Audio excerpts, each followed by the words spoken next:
ஜெய் குருதேவ். பயம், பதட்டம், குழப்பம் இப்படி எந்த நெகட்டிவான எண்ணங்கள் நமக்கு வந்தாலும் ஜஸ்ட்டு 5 மினிட்ஸில் ரிலாக்ஸ் பண்ணுற ஒரு சின்ன எக்ஸசைஸ் தான் இப்போ நம்ம பார்க்க போகிறோம்.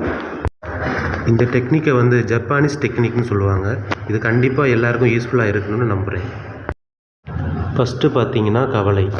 இதுக்கு ஒரு கையால் இன்னொரு கட்டை விரலை நல்லா அழுத்தி பிடிச்சிட்டு ஒரு 2 நிமிஷம் அந்த விரலோட துடிப்பை அப்படியே உணர்ந்துக்கிட்டே இருக்கணும். அடுத்ததாக பயம்.